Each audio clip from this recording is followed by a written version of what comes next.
AllBall TV. They scared, but I'm not. They don't like comentario. Y suscribe.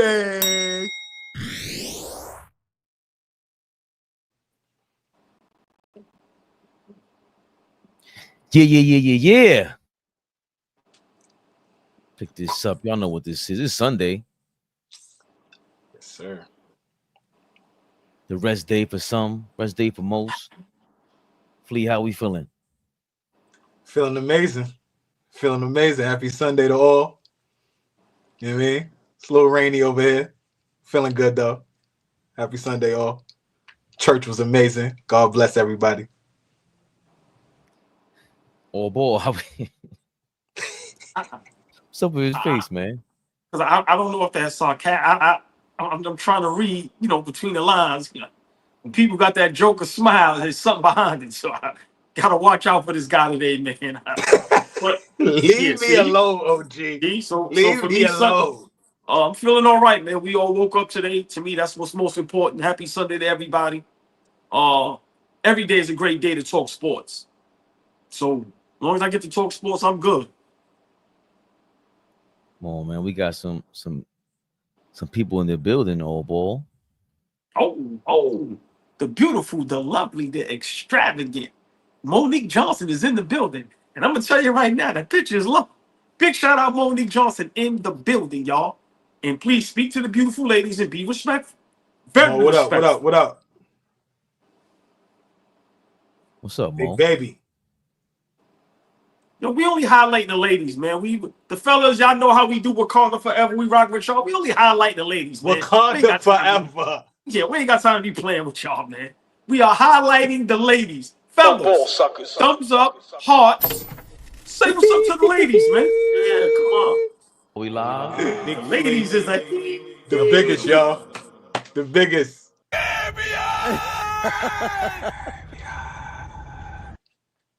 I usually wait for that one-liner. You know what I'm saying, Flea? He's gonna say something while they go, oh yeah, perfect. AllBall suckers. Yeah. He's good for that. Leo knows. He knows. AllBall. Big shout out to you. Hold on. Right. Yo, big baby. He's sick. He's more sick of homie than you, bro. He said, take LeBron, please. Yo, listen, just real quick. We always got to give 20, 30 seconds to our brother Big Baby. I'm going to just say this. His support behind the scenes is legendary. Great platform. Y'all please subscribe, support to him. Big shout out Big Baby. And I'm going to tell y'all right now, he might hate LeBron just as much as me. That's why me and him connect so much. Big shout out Big Baby. He is sick of the king. The Kang. Flea, AllBall's flip-flops are amazing. I just highlighted Big Baby Sports. He said, man, get out of here with them dudes, man. We want to, and then he sees, oh yeah, Big Baby, what's going on? That's Big Baby. Come on, man. Breaking news. There was a trade just now, y'all. Trade alert, real quick. The Jazz are sending Colin Sexton in the 2031 second round pick to Charlotte for JUSUF NURKIC. Just came through. So I just wanted to, I know we about to address some things that have been happening. So that was just breaking news. I just wanted to pop that in. Flea, repeat that again, because some people may not have heard you clearly, and that's definitely breaking news. The Jazz sending Colin Sexton. That's a good name right there. Colin. I like that name. That's a good name. Colin Sexton in the 2031 second round pick to the Charlotte Hornets for JUSUF NURKIC. Nothing groundbreaking, but it just popped up. I thought, thought it could lead us right into what we were going to be discussing today. I guess y'all can't hear the sound effects because that trade is... I heard it. Do it again. I didn't hear it. Danny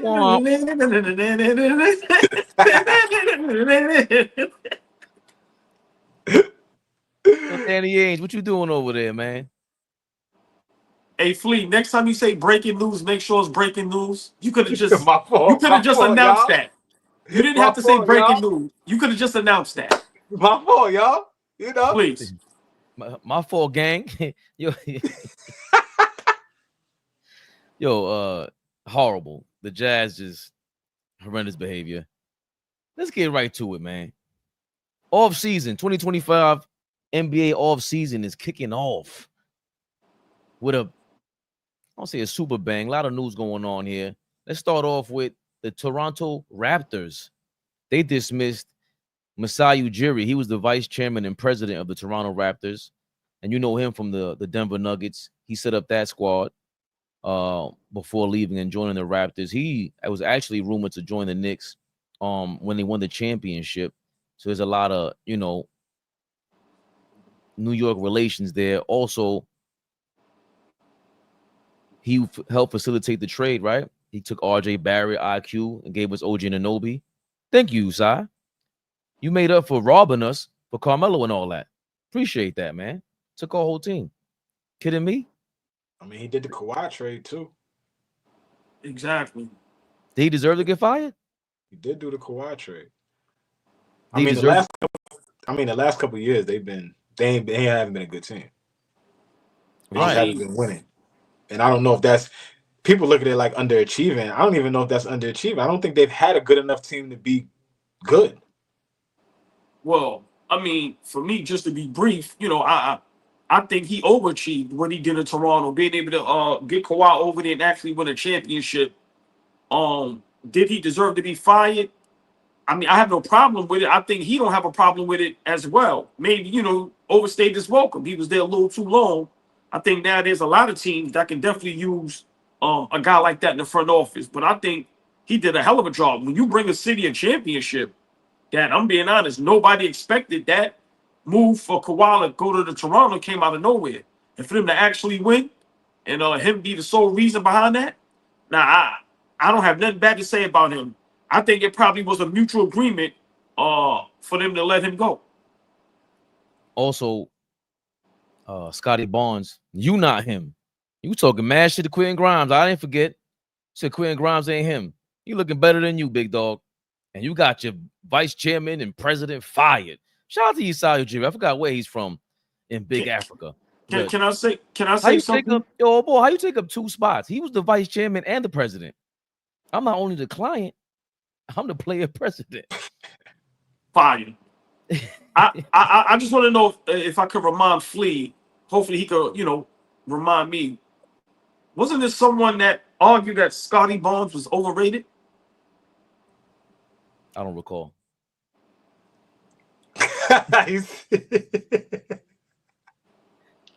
Yo, he's different, OG. He's different. That nigga, Fabian is different, man. Oh, I think you're talking about Scotty Barnes. I'm about to say, He's no, all different. balls right. All balls right. Remember, I think me and Flea were arguing the talent. And it's like, and also what you said about Ant-Man before we move on. Because we ain't getting into no ring discussion yet, but it's the same deal with what your argument is coming to fruition, all ball. Scotty Barnes is not him, right? Ant-Man, we were arguing, could be the face of the league, but enough is enough. Stop saying he looks like Jordan, none of that. Jordan didn't have no problems being the face of the league. Same thing with Scotty Barnes. You the face of the franchise. Time to step up, bro. If you really want to be this guy, you just got this dude fired. They drafted you. So yeah, boy, kudos to you. As much as it kills me, pat on the back. Yeah, for sure. Regular weed, for sure. Regular weed, for sure. Regular weed. That's the stamp of approval. When Flea say regular weed, I have nothing. I have nothing else to say. Yeah, definitely regular weed. At this point, we argued that he was talented, and I think all three of us know he's talented, right? Talented basketball player. But just in terms of, like we was talking about yesterday, the guys that's working hard, the guys that's putting in that pain, right? I don't know if he's graduated to that level yet. He cool, but I don't think he's him. Like he was talking to, as Fabian keeps alluding to when he was yapping at Grimes in that game in the Garden. So I don't know. We gonna see. That mixture over there is not. It's a little clunky. It's a little. How do you got to have a coaching masterclass on how to put together Brandon Ingram, Scotty Barnes, RJ Barrett, Quentin Grimes. Like how? Like tell me how you putting that together and making that a well-oiled machine. That's tough. No, hold on, real quick. That's tough. You talk about quickly. Quentin Grimes isn't in Toronto, right? Oh, excuse me. Emmanuel Quickly. I apologize. Excuse me. Not Quentin Grimes. Emmanuel Quickly. Excuse me. Brandon Ingram's another underachiever, to be honest. I mean, that's tough. That's your full core. I mean, that's the 4 guys in your core. Now hold on. Can I ask y'all a question? You know, I just love to, you know, sometimes it's just good to talk basketball, right? Instead of the antics and the clicking and all that stuff. If you're Toronto, I like the notion of building around Barnes and Brandon Ingram if we're making Brandon Ingram the guy, the scorer. You build a franchise around him and you got Barnes that's kind of like, you know, I don't know if he shoots the 3 good, but he has the size and the height to be a defender and give you between 17 and 22 plus. And I think that combination, I like it if you build the right pieces around it. But you're completely correctly, that's too clunky with them 2 and Quickly and Barrett. I don't like that. But if you can find a way to build around Barnes and Brandon Ingram, I think that can do something. Yeah, then they upgrading what you call this role, Grady Johnson. Like his role has been upgraded. And so, come on, man. I like that audible. I like that audible. Come on, man. Don't chill, baby. Like the man's name is Grady Dick. Okay. Listen, man. Grady Johnson has upgraded his role on that team. So that's what I'm saying. It just looks a little weird over there. They're gonna have to make some decisions over there because RJ Barrett, Brandon Ingram, Scotty Barnes, all guys that need the basketball in their hands, all guys that can create, right? That can make plays, but you can't stick any of them guys off the ball and have them moving off the basketball. Maybe Brandon Ingram can do that, but RJ Barrett's gonna struggle with that. He needs the basketball in his hands. So something's going to have to give over there. And Kendrick Perkins talking about they could be potentially a top 6 seed. They got to prove that to me first. I don't know about that. He got his panties in a bunch because Bill Simmons told him he was a nut for saying that. You are a nut for saying that. Well, briefly on that, I think he got his panties in a bunch. He's like, bro, you are like he said, who died and made you the king of sports talk. When he has some of the worst takes ever. Also, I don't how eloquent. How old boy says, I don't care how eloquent you sound, bro. You say some dumb shit too. Dumb. Yeah, it's a lot more to it. I'm just saying it seemed like it came to a head because Perk said that they was gonna be a 6 seed, and Simmons said some wild shit like he bugging for saying that. Bill Simmons just said, "Oh, Minnesota get ready to say goodbye to Nas Reed." He just said that in March. And guess what? Minnesota re-signed him. Fuck you talking about? What you talking about, Bill Simmons? Minnesota Timberwolves signed Nas Reed, intends to sign a new 5-year, $125 million contract to stay with the franchise, including a player option. Sources tell ESPN, which is UShams. Critical agreement between the Wolves and Reed's agent, Sean Kennedy, and Jeff Schwartz of XL Sports. So Minnesota doing big things. Justin Edwards signed a new 3-year contract with after declining team option. 76ers and Clutch Sports, Rich Paul and Josh Hairston negotiated the deal for Edwards, who's averaging 10 points in 26 minutes last season.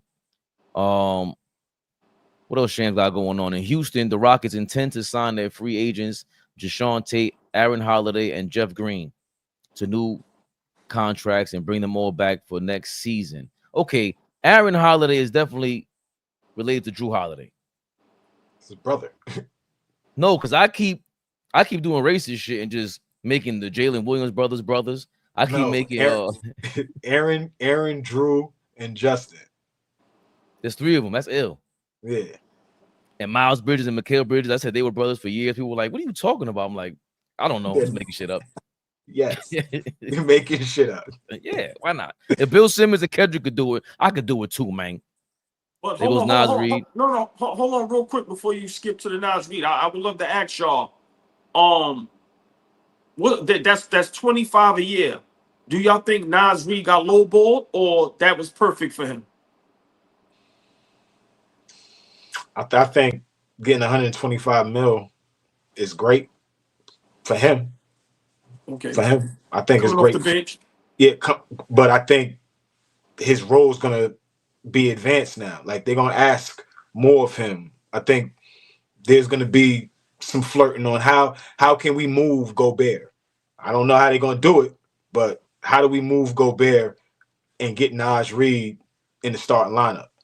They paid both of those two guys. Now I know I said in the chat what they gave Julius Randle is movable, right? That $33 million that he's making a year, $100 million. They can trade that at some point if they're not pleased with what he's doing in that first half of the season, first season, whatever it is. But I think they got a lot of faith in Nas Reed, and they want to elevate his role, especially just what he brings. He brings so much more than what Gobert can bring, especially with the versatility, being able to shoot the three ball, being able to guard multiple positions, being able to be out there, in late game situations, especially in the playoffs.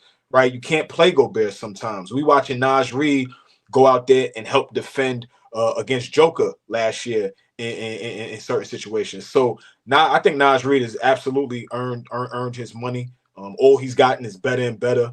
He's a sixth man of the year, right? So I think he's put in the work and absolutely deserves it. $25 million a year. That ain't nothing to sneeze at. Maybe he could have got more, but it would have been in a spot where he could flourish, right? Like I always say, all money ain't good money, right? You could get paid in that league. Everybody gets paid in the NBA, but there's certain situations where guys get paid and the situation is trash, and you're making a lot of money on a shit team, or you're making a lot of money and you're not in the right position to play at your highest potential. So I think that's perfect for him, in my opinion. Number one, I hope you're listening, Kenny A, Gerald Green. Can't play Gobert sometimes, huh? Better than Mitchell Robinson. What they talking about? Number two, I think you're right, Flea. It's a great deal on both ends because I like Nas Reed, but I don't love him. I think he spreads the floor. I love him for what he is. I expect him to shoot threes. He's not a big rebounder. He's not a great defender, but they damn near 7 foot. Got better. They also got the Nickeil Alexander kid. He's a free agent. So, he kind of took a step back earlier in the year. I'm not sure if he was injured. Pretty sure trying to save up some money. We'll get to Julius Randle in a second. But the fact that he signed for $33 million a year, that's not bad either. And the Gobert trade, you gotta dump him. And before I forget, this seems very un-Timberwolves like. We're used to the Timberwolves making stupid moves, dumb moves, especially with, in the wake of the KG era. It's been a long, couple of decades since then, but they finally got a franchise player. And just to be able to lock in, do I expect Ant-Man to take less money now? Because I think Nas Reed, he had to have been able to get more on the market. I don't know if Hartenstein is worth that much more than Nas Reed on the market, but it doesn't make sense to me. So I think it's a good deal on both ends, especially back-to-back Western Conference Finals. He's a big piece of that. They need that connector though, or Ant-Man to step up in the mid-range. But I love it, like you said, for everything you guys talked about. I don't know if you guys to touch on the Nas Reed question that you even asked. No. I mean, no. Y'all answered perfectly. I think he got lowballed. But I think it was for a reason. I think that leaves them room, to maybe make another move. Because they're right there, back-to-back Western Conference Finals, can't get over the hump. Because I definitely think he should got at least 30, 35 because of what the market is, right? But I think Ant-Man is going to have to take a very light pay cut also. Not like Nas Reed, but they're probably a piece or two away. You look at what OKC did. You look at what Indiana did. Like, you look at even our Knicks, teams that we're not as deep as Indiana or OKC, but these teams are OKC, Indiana is 9-10 deep. So I think Minnesota looked at that and is probably had a talk with the front office, and the front office is probably letting Nas Reed know and Ant-Man know, listen, y'all gonna have to take a light pay cut, because if we want to compete for a championship, we gonna have to add some pieces over here. We're not gonna be able to do that if we strap and give y'all all the money. So Gobert making a lot of money. Say it Gobert, again? I said Gobert making a lot of money right now. Right, exactly, Flea. So yeah. I got this just came to me. A funny trade. Would you trade Rudy Gobert and maybe Nickeil Alexander, if you have to, for a Jarrett Allen and Darius Garland? Reunite Donovan Mitchell with Gobert, and they can't get off of Darius Garland.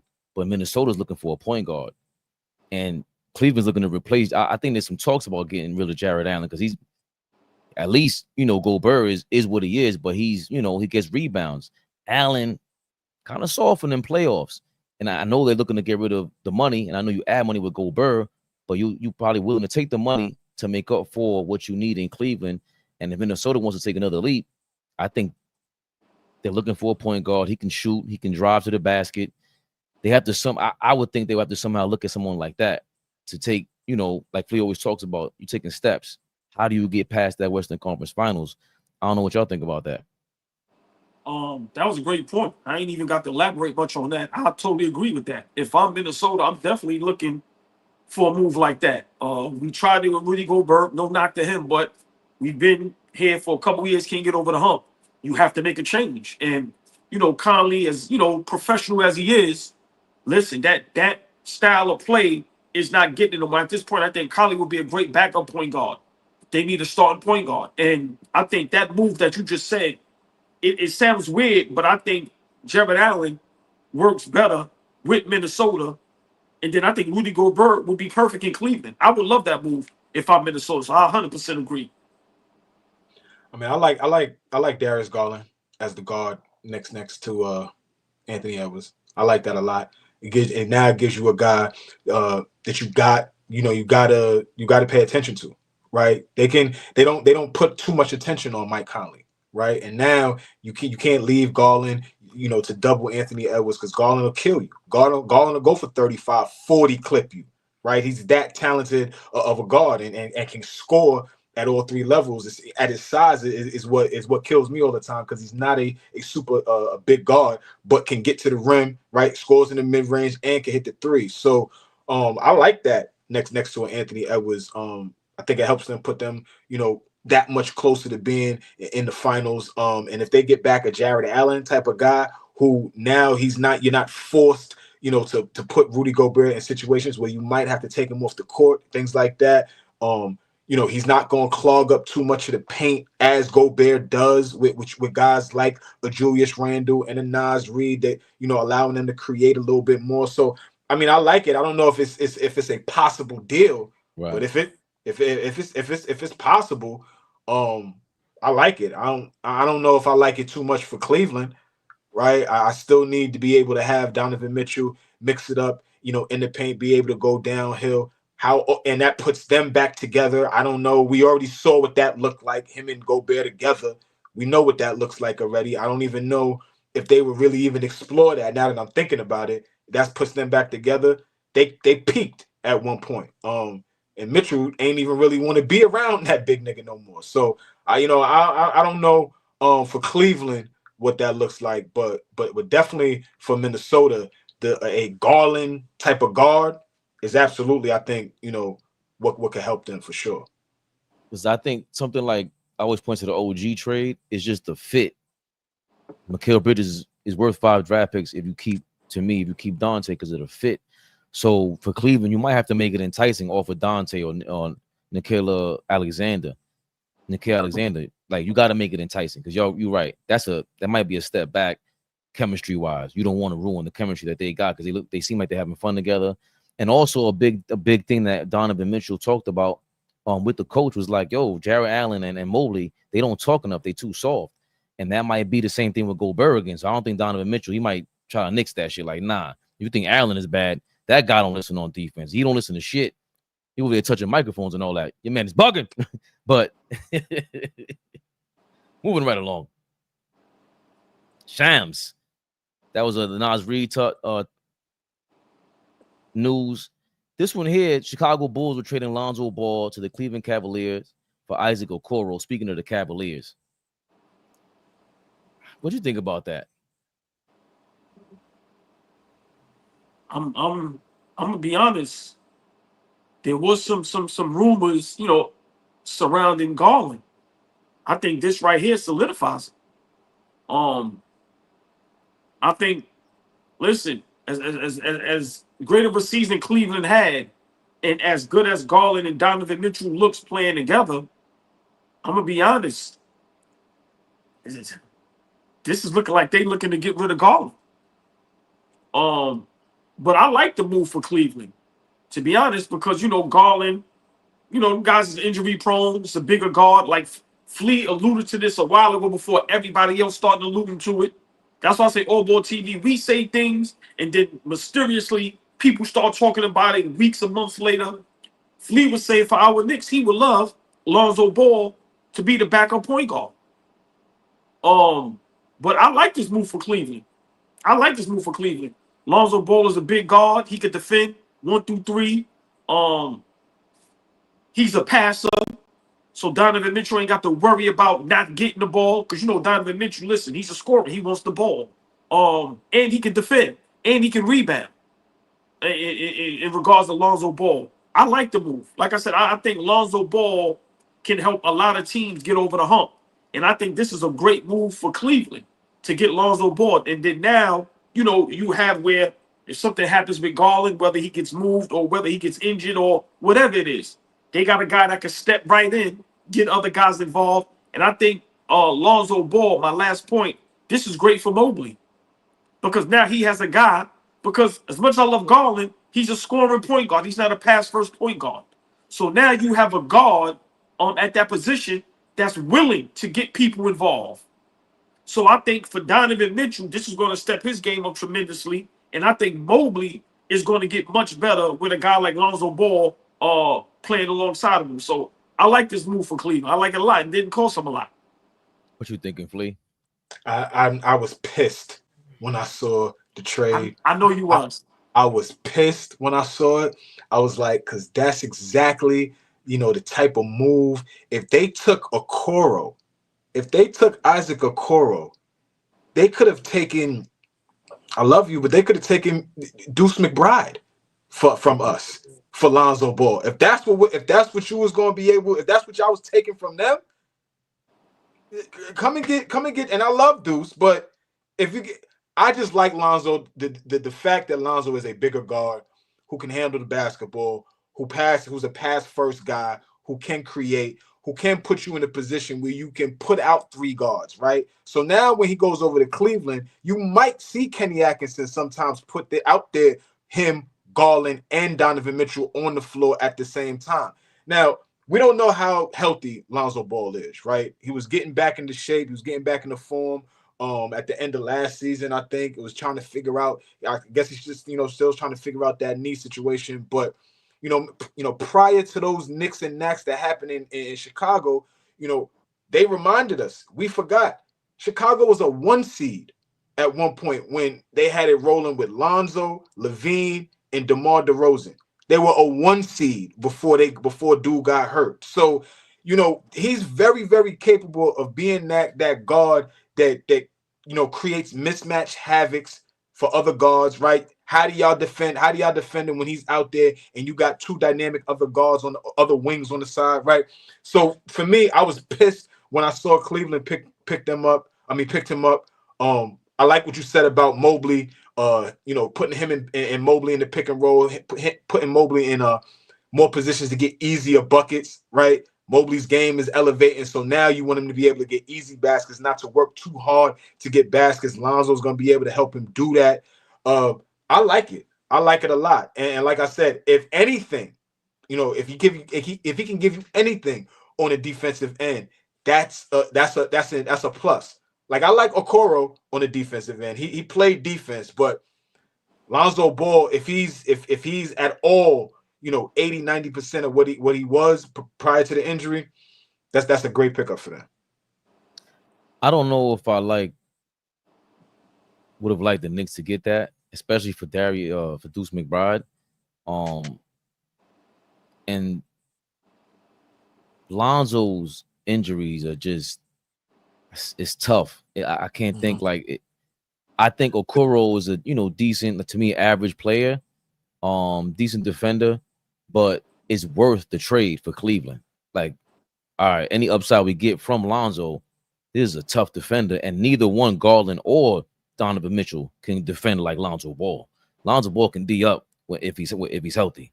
He's giving you that. And let's not forget Darius Garland. How, bro? He's a scoring point guard, like you said, all ball. He's also injured all the time. It's been the last 2 years. The other thing about fighting about the ring culture thing, the opposition to what I always talk about, winning rings. How about playing to get those rings? To play all that time going through June, that many years, that is not easy on your body. So Darius Garland, are you ever going to be healthy enough to lead us into June, lead us in through May? Seems like they don't know. Lonzo Ball clearly has the same issue, but they're willing to take on that upside by trading, Okoro, who's a big kid. But I don't. Also, before I forget, the Bulls, as much as they had that #1 seed and all that, Flea, they are garbage as an organization, the front office. Holy shit. How many you lost DeRozan, Levine, all this talent. Yeah, you got Giddey. Look how you lost Caruso. There's no draft picks coming back. At this point, I truly believe Billy Donovan is getting paid just to deal with all that bullshit. Because I don't think he's getting a fair deal. I think he can really coach. He somehow gets these teams to play competitive, even though I don't think these rosters really fit like that. You had Zach LaVine and DeRozan and trying to say it was a playoff team, and then you dupe Sacramento into somehow taking both of those guys.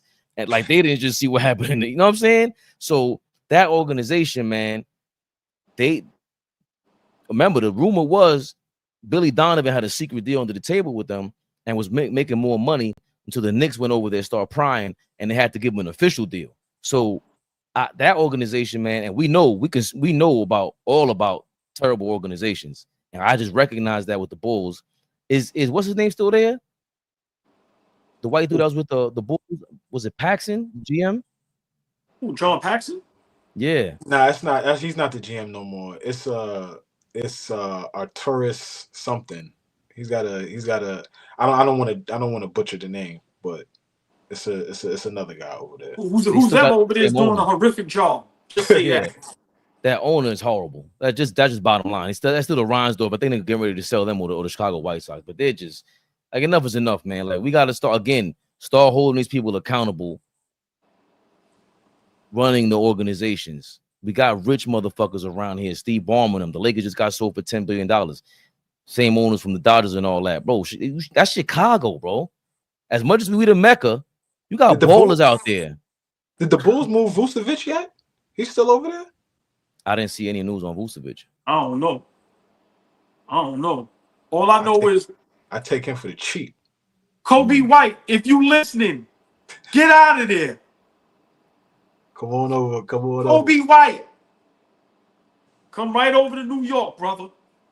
Hold on. Look, Lamont, we might have to delete the last 5-minute rant I just had. The Chicago Bulls are a wonderful organization. All their deals seem to be immaculate. I think you should get in contact with Leon Rose for Kobe White. I think we can offer something very good for you. Thank you, AllBall, for reminding me of what a great organization the Chicago Bulls are. Speaking of which, I'd love to have him. Yeah. I'd love to have him. Kobe's tough, man, getting better every year. Sure. And I don't know about this organization, but I know about this kid. This kid is tough. Davion Mitchell, man. He restricted free agent Davion Mitchell intends to sign a 2-year, $24 million deal with the Miami Heat. Sources tell ESPN, which is you, Shams. Heat officials and Mitchell's agent Josh Burgard Bell of Wasserman negotiated the new fully guaranteed contract. And I'm going to spend a couple seconds on him, fellas, because Davion Mitchell starting to get better from three-point range and all that, Flea. We were waiting on this, man. He was drafted by Sacramento, traded to Toronto, now traded to the Heat. Kid, from the moment he stepped on that NBA floor, you could see the defense. He went to Baylor. Won a national championship at Baylor. Was it with not Brad Stevens? No, that's Scott Drew. Okay. I think. What you think of AllBall? Because that kid, you know, he's tough. Love him, but he won't be there long because guys like Pat Riley is going to lowball him and they going to want to pay him. Like I said, that 2-year, $24 million lowballed him. Like I said, what the market is today, he's worth more than that. I love that, you know, he got his money, but he won't be there long. Somebody pay him what he's worth. And Pat Riley, once again, ducking no smoke. It's just season after season, year after year, day after day. It's just finding how many reasons to just jam up the Miami Heat. But the kid is tough. I think he's an asset to anybody. I would love to see him on a team that has an opportunity. I want to see him in the playoffs, guarding tough guards and making his mark. And, you know, I think he can be the difference for certain teams. But like I said, I don't think he's going to be in Miami long because Pat Riley don't like to pay nobody. So I'm not excited because Pat Riley is a piece of you know what to me. But big shout out to him. Moving right along, Flea. The White Ray Allen, Sam Merrill intends to sign a 4-year, $38 million contract with the Cleveland Cavaliers. The Cavs negotiated the new deal. 4 years, $38 million. Oh, okay. My fault. What did you think of that? Sounded like 4 years, $380 million. Like, nah, I blanked out for a second. That's why I had to ask my brother. What did you say? How much he ate? Okay. The Cavs negotiated the new deal with Kieran Pillar and Mark Bertelstein of Priority Sports, a success story for the 60th pick in the 2020 draft. Whatever. The White Ray Allen is crazy. God bless that young man for getting some life-changing money. Word. I'll play some more shots, man. I wanted to say something about Davion Mitchell real quick, Fabian. Oh, my bad. No. Because I didn't think we didn't need to spend too much time on it. I just wanted to say one quick tidbit about that kid. That deal, that 2-year, $12 million deal, right? 24 million, 2 years. 24 million, 24 million. So he's getting 12 a year, right? But that deal, man, I don't know. I don't feel like that's a lot of money, man. And again, that's another guy that needs to be on somebody's roster contending for a championship, man. Like that kid, like, great, you down in Miami, you know, you living out your dreams, shit like that, and you know, and your game is getting better and better, right? So I love the fact that he's getting better. I love the fact that he's getting rewarded for, you know, for his play. But man, what I love to see him, you know, just somewhere else, because we know Miami's not going to be good. They're not going to be good this year, and they're not going to be good next year. So that's 2 years. That's his deal right there. Does the deal kick in right now? What is he on? Is he an unrestricted free agent? No, I think it said restricted. I mean, so regardless of whatever, deal kicks in this year, so it's a 2-year deal, whatever. Those 2 years there, they ain't going to – are they going to be playoff team this year? Are they going to be in title contention? That type of player, that guy, I swear, somebody going to try to come get him. I hear what you're saying, OG. Somebody else is going to pay him. Yeah, but somebody else is going to come get him. They saw that deal right there. They was like, oh, that's perfect. That's what y'all signed him for? Perfect. We need to come get him. I don't know who that is, but that's another piece. You know, we are all three Knicks fans up here. That's another guy. Would have no issues with him coming off my bench. No issues. So I don't know. I would like to see that kid somewhere else. Yeah, like if Dallas. I'm gonna keep calling him the kid. I play that guy somewhere else. Well, they're kids. I would love to see the Mavericks. Doof. That would be crazy. I like that. They got enough. Why we want to help teams that already got enough? I'm just teams that are contending. Like Dallas, I mean, not the Denver should be looking at Davion Mitchell. Bring him to us. We'd take him in New York. I would. I ain't helping Dallas. They just got the #1 draft pick, man. Fuck Dallas. Well, the Los Angeles Clippers forward Nicholas Batum is declining his $4.9 million player option for 2025-2026 season to become a free agent. Sources tell ESPN, that's you, Shams. There's mutual interest between the NBA veteran and the Clippers in a new deal together. That's a guy I want the Knicks, man. I wanted him last year. How old is Nick? How old is Nick Batum now? You gotta be like 36. Somewhere around there, right? Yeah, Nicholas Batum.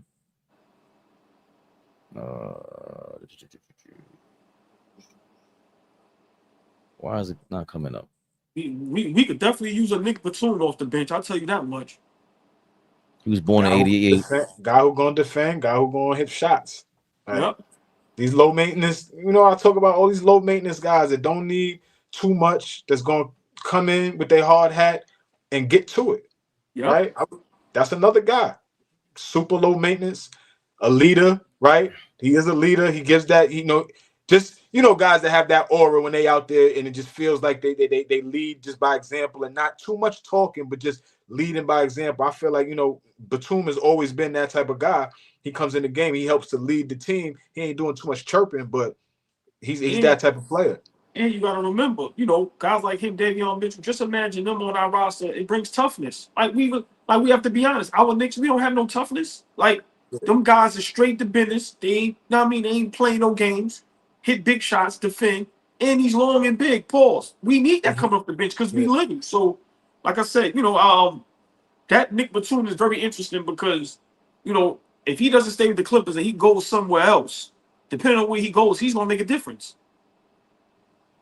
And I think that's what I always talk about, like the intangibles when it comes to, a championship style player. No, it's not going to be an all NBA dude, face of the franchise, but that's going back to what you said, AllBall, about. I want to see Davion Mitchell and with a winning culture around him, because he doesn't deserve to be in Miami, where it's floundering and we don't know what's going on over there. I want to see this thing that we believe is championship level defense. Put that shit to the test. Let's see if you pass this test. You've been passing the 81, game regular season game number 42. You got your Baylor chip. Okay, cool. Now we want to see that in the playoffs, second, third, finals round. We want to see greatness at its greatness. Golden State run over there and go grab Davion Mitchell. Tight. He coming off the bench at Golden State, bro. I'm telling you, teams like that, who already got a guy like Gary Payton II. And now you got Davion Mitchell, two bloodhounds coming off the bench, just ready to get after it, right? Crazy. Garrett Temple intends to sign. Moving right along to the next one. To the next one. Big shout out to Garrett Temple. I'm glad that you still got a job. To the next one, bro. 1 year, $3.6 million deal to return to the Toronto Raptors. What's your beef with this guy, man? It's just love, but. Get that nigga off the screen, man. Talk about that nigga, man. Come on, man. Waste some time, bro. What's my guy's name from the Commodores? It's crazy. Garrett Temple. Big shout out to Garrett Temple. It's love. What's the guy from the Commodores? Lionel Richie. Hey, Jalen Williams signs a 3-year, $24 million contract extension with the franchise with OKC Thunder. He declined a $2.1 million team option and negotiated a new raise. So he's getting 3 years, $24 million. And he had a great speech the other day at the championship ceremony, whatever he was doing. He sounded like he's a natural media dude. If he keeps that up, I don't know if y'all got to see that, but it was dope. Big shout out to him. I'm glad he got his money. Word. Can we call him the fake Jalen Williams, or we just call him Jalen Williams or Flea? Nah, he Jalen Williams. He Jalen Williams. How we going to let a nigga earn his name? That's just so disrespectful. Nigga got his name already. His mama gave him his name. We gonna make sure that he earned his name. Terrible, but yeah, he Jalen Williams. Here we go. The king. He's back. He ain't playing with us. Yeah. LeBron Raymond James is opting into his $52.6 million player option for the 2025-2026 season. Clutch Sports CEO Rich Paul told ESPN, and get this, Rich Paul says LeBron knows the Lakers are building for the future, but he values a realistic chance of winning it all.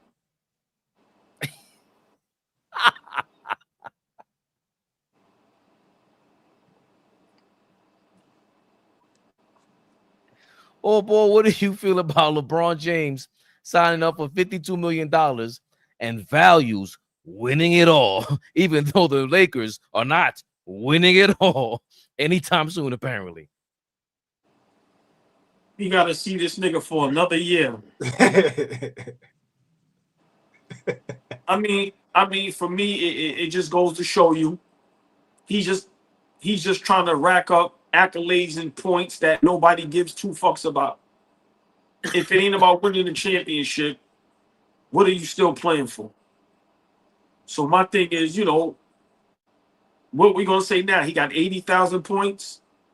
He's gonna have another year where he's an all-star, and like it's to the point now where it's like, yo, bro, man, sit down, man. I'm tired of seeing you, homie. I'm just being honest with y'all. Like, I told y'all this a couple years ago, and y'all laughed at me when it was Anthony Davis. Now it's Luka.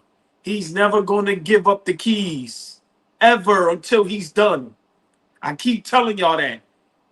And my thing is, I just want to think, how does this affect Luka? Because I gotta remember, Luka is the alpha. Has to have the ball in his hands, has to be the man. It's obvious them two doesn't work. Okay, it's cute, but they won one game in the first round. So for me, you know, I would like to maybe he take less money to try to fill out that roster because they do need more pieces. I don't know how that's possible when you have LeBron and Luka at the same time. Pause. I don't know how much help you need when you have those two players, but for some reason, LeBron still needs all the help in the world. I digress. But this is just him playing. I think he's going to play 25 years. This is his 23rd. I think he's going to play 25. And I just think he's just playing now just to be able to say, I played the longest in the NBA ever. I don't think nobody's ever played 25 years. I don't think nobody's going to play 25 years at this level. He does play at a decent high level in the regular season. He does gas out later on in the playoffs. If he gets to the playoffs, that's another story. But just another year watching everybody glaze him. Another year him getting, like I said, another accolade, more points. And to the real basketball people, none of that shit matter. If he's not in the finals competing for a championship, I'm going to ask y'all this. And I want to hear the chat. I'm going to ask y'all this and I'm done because y'all know I'm not a fan of the guy. This is for Flea because he got a question for me, but I'm going to ask him a question first. A couple years ago, everybody was telling me LeBron's legacy is cement. It can't be hurt, can't nothing. If this year he loses in the first or the second round again, are we not going to look at him different, or he could just do whatever and it doesn't matter? Nothing hurts his legacy. So I be trying to understand when we talk this legacy stuff. Like, what does hurt your legacy mean? What does that mean? Like, when something hurts your legacy, what does it do to your legacy? Does it say you have what is it like? How do you? It's a certain degree of legacy. What does it do to your legacy? So for me, how can you tarnish a legacy? Help me understand, because I hear everybody throw this around, and I'm gonna be honest, it don't make sense to me. All right, so for me, if he keeps for 4, 5, 6 years losing the first round, the play-ins, not making the playoffs, I think he's moving himself further and further away from the GOAT conversation. That's what I think. Oh, so that's a different conversation. But that's hurting your legacy. But that's your legacy. His legacy don't have shit to do with whether you think he's the greatest basketball player of all time or not. I disagree. That's two different conversations for me. Your legacy and who you are as an individual basketball player has shit to you, and you attach him to being the greatest of all time because you don't like these other niggas that say it. You could just look at who he is as an individual basketball player and don't have shit to do with who's the greatest of all time. Completely different arguments for me.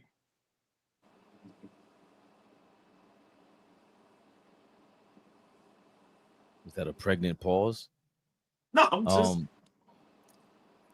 I disagree with Flea. I know you didn't ask me all ball, but I disagree with Flea. Your legacy is respective to whoever you are. We talked about it yesterday, how Kobe Bryant really put himself, as much as the media did, but he took on and embraced the GOAT challenge. And look because at these of last 4 years of his career. Look at the last 4 years. Kobe Bryant made the playoffs the last time in 2012. How many seasons did he play after that? Right. 3, 4. What kind of hit is it on his legacy for what happened those last 4 years? For me, question. For honest me, question. What's the hit? Sorry. What's the hit though? What's the hit? That when people talk about the GOAT, his name doesn't even get mentioned unless you're a diehard Kobe fan. They just, like Shaq says it all the time, when people talk about the GOAT, they go Mike and then LeBron. And like Shaq say, how do y'all just leap right over Kobe? I think that played a part in it. Okay, so then what type of hit does Mike's legacy take with the last 2 years in Washington? What hit does that take? What kind of hit does it take? Nothing? No. People talk about that and it takes a hit. You a liar. But you a liar. You don't like to be called a liar. You lying now. You lying now. No, hold on. Michael Jordan's legacy takes a hit after those 2 seasons in Washington. Hold on. Let me tell you this. Listen, I'm a hypocrite and a liar, and I don't mind being called either one. I don't mind it. Let me just explain that to y'all. I contradict myself. I'm a hypocrite. I'm an idiot, and I'm a liar, and I will gladly admit it. And I'm a sore loser. So don't ever lie to the people again and tell them that I don't like being called a liar. But you are lying. People bring up Michael Jordan's Washington years. That's the conversation they bring up. That's the only conversation they can bring up when it comes to the GOAT debate. Now, it may not take a hit from him, sneaker selling wise and other things, but people do bring it up. People bring it up. And I'm just saying, with LeBron James, are we going to bring up his last 5, 6, 7 years with the Lakers when they were terrible? When he had, now, did Michael Jordan with the Wizards have Anthony Davis and Luka Doncic? Did Kobe Bryant in his last 3, 4 years have an Anthony Davis and a Luka Doncic? I'm gonna be honest. If conversations need to happen about LeBron in these last couple years, if you're saying everybody, because I'm gonna be honest, I don't feel like everybody talks about the last couple of years of Kobe's career. Everybody doesn't talk about the last couple of years of Jordan's career. So if they do, then yeah, we need to be fair and have the conversation about LeBron's last couple of years. But I'm gonna be honest. My ears, my eyes, I don't see that shit. Nah, I don't see it too often. Niggas ain't as loud as they are about this nigga's legacy as these other two niggas. And Bean is my guy, y'all know that. But they don't kill him enough for those last couple of years in the NBA where it was shit. The Lakers was shit. So I don't know. And I think it adds to his legacy no matter what, especially if he plays to this level. Because the fact that he's a top 10 NBA player in a lot of people's minds, he got MVP votes, All NBA first team, if I'm not mistaken, or second team, that adds to his legacy, bro. The first and second round thing is for me personally, there's not a championship team. He's a number 2. I've been saying he's a number 3 option. So there's what hurts his legacy more than anything is the fact that you're handcuffing the organization once again. That's the problem. How are you a third option with $52 million? You're bugging. You're not serious about winning. That's exactly. If he's serious about winning, he opted in. Trade him. That's the plan. If you're looking forward to his future, trade him. If Rob Pelinka called us right now, OG, and said, "I'll give you LeBron," nigga asked me his question. Now he can't look me eye to eye and ask me my question. Come on. Rob Pelinka called us right now and said, "We'll trade you LeBron James, I don't know, Dalton Connect, and his son, and Bronny. And we want Bridges, Hart, and Robinson. Are you doing that deal?" Capital N, Capital, no. And give me 10 seconds to explain why. You couldn't win with Anthony Davis. You couldn't win with Luka Doncic. Now you're going to win with Cat? I think Anthony Davis and Luka's better than Cat. Ask your question. Just ask. No. Okay. No. Just ask you. No. Okay. No. I just asked you. Fabian? I'm not even thinking about that. Flat. Hell no. Fabian? And fuck LeBron, man. Enough is enough with this shit, man. You come over. What's he gonna do? He's gonna come here and play games. I just asked. I'm not advocating for the deal. I just asked if y'all would do it. Hey, Fabian, he knows our triggers, Fabian. He know what he doing. He knows our triggers. Listen, it's y'all really. It's. I told you, Flea. I love Jay-Z, but y'all fans make me not like him. I don't like y'all. I ain't saying you a LeBron fan, but it's y'all LeBron fans that be pissing me off. What you mean? He comes to New York and do what?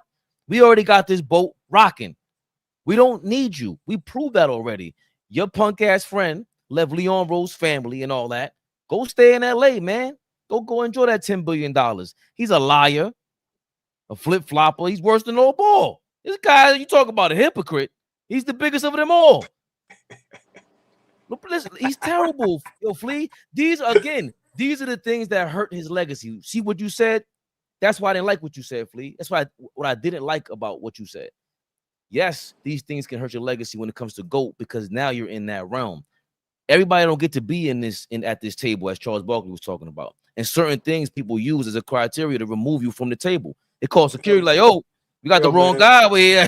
He trying to get some cornbread. Listen, if we did an inventory of all the niggas that are in the GOAT conversation, there'll be a lot of things that would keep niggas out of it, that would reassess, that would realign, and all that type of shit. If we had a real conversation and took real inventory of all of these niggas that everybody loves and adores. So I get what you're saying, right? Certain shit is going to hit LeBron's legacy and all that, whatever. But we got to be fair across the board. Like I said, we had a long discussion about Kobe Bryant yesterday, applauding him and lauding him. But we could have a long conversation about a lot of shit things he did throughout his entire career that could hurt his legacy, right? That we love Michael Jordan, absolutely adore Michael Jordan, right? There's a lot of shitty things Michael Jordan did throughout his career that could be like, I don't know, right? So what I'm just saying is, across the board, if we're going to keep talking about legacy this, legacy that, about what's happening in real time, like a lot of things that happened back then, we overlook now because it's just happening right now. The conversation is right now, and LeBron James is the guy to talk about. So cool. But for me, I'm always about, just be fair. Be fair. We could do it to LeBron. Cool. I'm with it. But them niggas is not untouchable. Them niggas is not like gods. And this nigga is trying to like still creep up to the God level. Nah, he's up there on the God level, but it's just right now, it's right in our face, and we gotta discuss it. Well, the one thing about ring culture that I came to the conclusion, shout out to Fish when he called me the other day, and I want to emphasize this, right? The ring culture thing did change with LeBron. Not 1, not 2, not 3, not 4, right? You try to change a narrative. You took the ring narrative and try to manufacture it. You tried to manufacture rings. You were led GM. Nobody played general manager until you. Bottom line. And this is a part of your legacy. You try to cheat the game, try to be a player in the front office, and this is a part of it. You're taking $52 million now because now you're saying rings don't matter. When 10, 15 years ago, they did matter because not 1, not 2, not 3, not 4. You counted to 7 to 8 because it was past Mike's rings. Stop playing these games. You're trying to control this shit, and it's because of social media.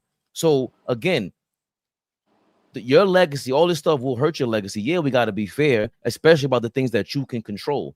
And Kobe tried to play general manager when he tried to force trades, got Shaq traded, okay? Yes, but the fact of the matter is, for whatever reason, the gods bless us in so many ways. And LeBron was blessed in a lot of ways that he chooses to just be clumsy about. And that stuff gets in the way of your teams. How many teams are you going to be on that everybody's wondering, are you going to be here or not? That's not a team, bro. You don't want to. If I got to wonder if he's going to be here tomorrow, that's not a show anymore. It's a different show. That shit is anxiety. You're supposed to be the leader. And he really does lack. As much as he shows that he has it, you lack leadership, bro. Don't put that smut in my name. Like, don't put that smut on my name. If AllBall was gonna come on the TV on the show tomorrow, this would be a whole nother show. We taking the logo off, so it's just different. You know what I'm saying? Like, I know. I'm talking. like fucking with you. I like that word you use. LeBron put smut on his own name. That's the crazy part. Every day it feels like yo, shut up. But I know I don't want you here in New York because it will get worse. He don't want no parts of New York, man. He doesn't. I don't care what secret society he got with his phone, and he don't. We will tear you up, LeBron. You do not want any parts of us. To answer my own question, I would do it, but he don't want no parts of that. I would.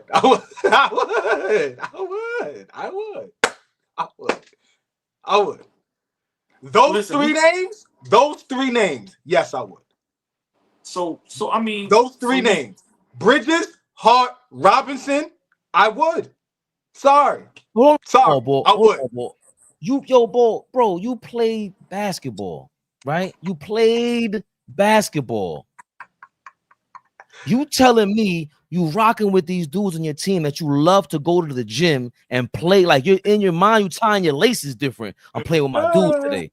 You telling me if bougie LeBron walked, if you found out he was on your team, you telling me you're looking forward to going to the gym every day? I don't know. You asking me. Yeah, duck that quick. Yeah, go ahead, Duck. But real quick. Duck that. I didn't duck it. I don't care. Real quick, Flea, all jokes aside, right? Serious question. Do you think, all right, let's say we do that trade. Yeah. Because remember, I got to be fair. When LeBron was in his prime, wherever he went, it was guaranteed a championship or a trip to the finals. As much as I'm not a fan, it was times where wherever he went, that was guaranteed. That great, right? We know he's 40, about to be 40 plus. But a move like that to the Knicks, does that guarantee us a championship, in your opinion? I don't know if it guarantees us a championship. No. Stay there. No, come on, you finish. Okay. If you don't know that it guarantees us a championship, you shouldn't do the move. That's probably fair. But I don't. Here's the other thing. I don't see another move. If we entertaining this, right? And this is all like everybody. This is all like speculation. We ain't leaning into this. This is not what we want as Knicks rehab guys. This is not what we want. We just leaning into this right now. But like if it was to happen, I only brought those three guys up, and like I told you, OG, this is coming from a couple of my guys that really love fucking with you and Fabian and all that. So they love y'all. But for real, like it's like if these are the guys that we question, just hear me out for a second. If Hart sputtered in the Indiana series, and this is the guy that you said was exposed, a lot of our Knicks rehab faithful kill me for being a Josh Hart guy. Everybody said we could do without Josh Hart. Okay. All season long, 82 games. After every game on Knicks rehab, we talked about the inconsistencies of Mikal Bridges. So that's two guys right there. Then the other guy, we have no clue if he's ever going to show up or not. And when he does show up, he's amazing for us. But he shows up in spots for the last 3 seasons, and that's Mitchell Robinson. So again, off just talking about, just asking, it sounds crazy to ask, but if we break it down, I'm just saying, just take a look at it before we like, oh, fuck LeBron, I don't want LeBron here, right. Okay, would you do the same deal for Kevin Durant? No, I think, so just real quick. Would you do the same deal? You know what I'm saying? You said you want a superstar. No, hold on. You do the deal for Giannis. No, hold on, Flea. Would you do the deal for some other guy? Like, so I'm asking. Hold on. So the LeBron thing, the reason why I'm not doing it, we watched him with Westbrook and Anthony Davis. It didn't work. We watched him with Anthony Davis and a plethora of players. It didn't work. We watch him now with Luka Doncic. It didn't work. And now he's older. This is not 5 to 6, 7 years ago LeBron. So for me, that's why I'm not doing it. Because we all know, you know the game. We all know the game. But I told you, your basketball mind is a little different. I'm saying with you, if we can't just guarantee it. Remember, LeBron James at one time, you could guarantee it. Put it in the bank. Oh, no, they're going to the finals. If we got to say, I don't know, and think about it, it's not worth it. It's not worth it. We a piece or two away, and I think LeBron James is not that piece or two away. Kevin Durant, that's way too much for Kevin Durant. Like y'all said, he's very injury prone. Now, a Giannis who's younger, who's hungrier, to me, that's a different conversation. But the LeBron, I'm not doing it because, once again, you can't do it with Luka. And people who say Luka's the best player in the league, if you can't make it work with Luka and get out the first round and win one game, not even be competitive, nah, you're going to come over here and it's going to be a disaster. So for me, it's a no for those reasons. I could respect that, though. I could. I'm not an advocate of it. I said I would do it. If it was on the table, I would do it. But I'm not pushing for that. Like, yo, we need to go do this because that's what's going to put us where we need to be. No. Small pieces, like I said, different things, bolstering the bench. Y'all know how I feel about what we need to do with the Knicks. Like, so LeBron ain't the answer. But if that deal is on the table, I'm telling y'all I would do it. Perry Mason Flea be killing me. He come in here like, I'm not an advocate of it. You using these big words, these triple syllables. Doing out here. I'm also real quick before we move on. Go ahead. Yeah, that's triple.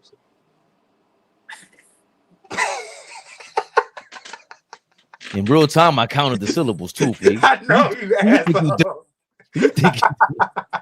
Yo, honestly, I was hoping it was triple syllables because nah, you was right. I didn't even know. I just said it. But the reason why Giannis was supersedes, like my thing with having lack of depth is what I always told Dom. Shout out to Dom Dropper. We love rooting for Brunson, even when we fight over whether he's hogging the ball too much or whatever. Even though we fight over Josh Hart, he's playing too many. We love rooting for them though, because they want to play, they care. You know what I'm saying? Like Cat sometimes, that's why I don't like about the lackadaisical stuff. The T-Mac conversation from yesterday, Tatum and Paul George to me sometimes is like, bro, do you realize who you are?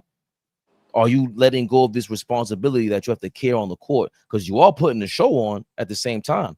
Giannis' game isn't super stellar, superstar stuff where it's going to be a highlight reel in terms of, there's no flashiness, not super skilled, but he cares so much in his passion. We're going to sit on our couch every day and root for a loss through a loss because, bro, he brings the same energy that we have. He's a fan of the game and he acts like it. So that's the one thing about for Giannis that supersedes all that. And that's the thing about LeBron that sometimes I question. I'm like, bro, are you really a fan or are you just trying to be a Hollywood star? That's really what it is to me. Like, are you just trying to be a diva? Like, what you doing, man? You always crying and here comes the next tweet. Shut up, man. Yeah, you bringing Brawny over here too, Flea? I said he was part of the deal. Oh my God! Part of the deal. He was part of the deal. I didn't put the deal together. I had to relay this. I'm not taking credit for this. Can I say something 10 seconds before we move on? Just real quick with this situation, the Lakers are just as much to blame for this mess. They just sold the team. Remember, you need somebody to fill the seats up. So I don't blame LeBron for taking the money, but the Lakers are a shit show in a mess.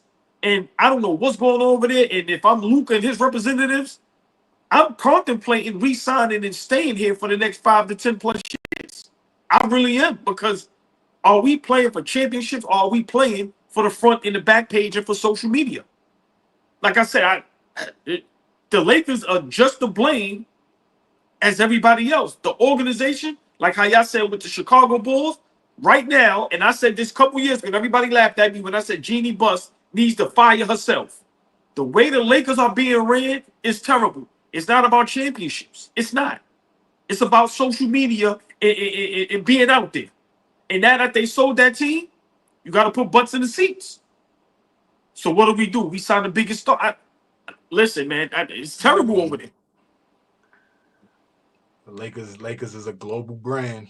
Them asses is going to be in them seats. And I think no matter what, we talk about the Knicks and how much of a laughing stock we was, and we sold out 19,000 no matter what. That Staples Center is going to be. Flea, if LeBron James was a free agent and left, and there's no LeBron James on the Lakers, are you telling me they are just as relevant as if the Knicks didn't have Cat, or if we was terrible? Yeah, for sure. They got Luke over there. Yeah. I disagree. Okay. Okay. I respectfully disagree. Okay. That could be another conversation, but I disagree. Yeah, for sure. I disagree. For sure. Yeah. They was talking about the Lakers when they was losing 20, when they was winning 22 games. Like I just feel like that global brand, it's a different, like they could be trash and still they didn't talk about the Knicks when we were trash. Didn't even talk about us. Not absolutely irrelevant. It's LA. They're gonna talk about them no matter what. That's a really great point. And I was going with AllBall's side because the Knicks was still at one point the most valuable franchise in the NBA when we sucked. But the counter to that is the ecosystem that is the Lakers, where the ESPN, the YouTube world, everybody's talking about the Lakers for a reason. The Cowboys, they're synonymous. I don't know how to go with that. Who's more relevant? Is it who gets the most ad clicks or who's more valuable? The Lakers, I don't know which one is the trick. We are rabid fans. The Lakers are not. Listen, I'm not saying that they won't be talked about, but those seats won't fill up like Dallas Cowboy fans will fill up Dallas if the Dallas Cowboys are terrible. If LeBron is not with the Lakers, that's why they have to sign him. Until they figure this thing out, LeBron can play for 30 years because the Lakers know once we lose him, we are doomed. Oh, I disagree with that. Yeah, I disagree with that. I totally disagree with that. Yes, I disagree with that. And also, I want, like, now that because we were talking about the T-Mac thing when I said yesterday, would you have been in there telling Shaq it's either me or him? Is it time for Luka to say, yo, it's either me or him? He ain't passing the keys over here. Why is, like, he gonna get $52 million for what?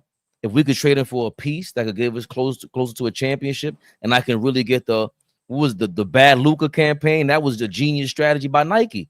Like, they got Nike, Jordan involved, got the Lakers involved. In order to get to the next level, this guy might be in your way. Real quick, do you feel like Luka, yo, if you really Mamba for real, you get LeBron up out of there? I don't think he like that. Yeah, he ain't built like that, but I don't think he like that. That's what he needs to say. No, he's not. But Flea, think about this. If you're Luka, right? Listen, and I really think LeBron gonna play. I think the mark is 25 years. 25, right? It's like if I can play 23, why not 25? You know, for some reason, 25 is a good number. You telling me for the next 3 years, I gotta play alongside LeBron James, miss the playoffs, lose in the first round. Bruh, you wasted Luka years over there. That's 3 years that's just gonna go down the drain. That's my opinion. Out of there. Yo, Flea, he's gone. Fabian, where's the All-Star game at this year? In LA, right? The Super Bowl in LA too, right? Is it in LA? Just clarify this for me, because I want to make a point real quick, but I want to see where LA. I feel like LeBron, before the season starts, LeBron is going to announce this is his last year. That's how I feel. I feel like there's going to be an announcement before this season starts, and that's going to create the circus that this is the last year. Year 23, final All-Star game in LA. Like, I absolutely think this is the last year for him at some point, and it's going to be right before, you know, the season starts. It may be a tweet, it may be a little mind the game conversation. Somebody might get an exclusive interview. Some funny shit is going to happen right before the season starts, and this whole season is going to be a spectacle about him being his final season. I like the 25 years. I like that idea, but I just think year 23, the number 23, all of that shit that comes with that, like, I think he try to pull some shit off like that. Make this entire season about him. The Super Bowl is in Levi Stadium in Santa Clara. I think that's the Bay. But what's stopping him from showing up at the Super Bowl? Jay-Z's performing at the halftime performance. That's his man. Like, what's stopping LeBron? He's always at the Super Bowl, as a matter of fact. What's stopping him from having a farewell tour hats from Nike, rocking that at the Super Bowl? Like, I forgot, because you made that point last year. That is the trump card. You want to trade me? You sure about that? You don't want my farewell tour? Okay, I'm gonna take that to New York. Okay, I'm gonna take it to, what's the next big, Boston. Just teasing it. whatever it is. So, damn. And he just did say, I seen he was sitting down with Kevin Love and LeBron. They heard LeBron in the background say, yeah, my wife told me I got to be retired within a year or two, man. And said I got to retire. Yeah. Come on, man. That's how I see it. I see it going down like that. Like this season, there ain't no real clear-cut favorite this year, right? I maybe OKC, right? But I don't see any other team that they calling out that's going to be a favorite. The NBA season might be a little lackluster with so many injuries, right? Who's going to, be the exciting? What's going to be exciting about next season? Yeah, this nigga retiring. So I even found it weird that Adam Schefter reported he knows the Lakers are building for the future. He understands that, but he values realistic chance of winning it all. We are very appreciative of the partnership we've had for 8 years with Jeannie Buss and Rob Pelinka, and consider the Lakers as a critical part of his career. That's what Rich Paul told Adam Schefter. Why is he telling Adam Schefter that? That's funny. And he specifically talked about the previous owners and the partners and all that. That's suspicious. I think he's out of there, man. That's what I'm saying. Could easily get asked for a trade. Easily. And if he asked for a trade, why wouldn't you want it? Let him go somewhere else? The Lakers do have some issues on their hands. They got a defender we could go after. Dorian Finney-Smith is declining his $15 million player option for the 2025-2026 season and will enter free agency. Real quick, fellas, what you think about that? That's definitely another good player that can help a team out.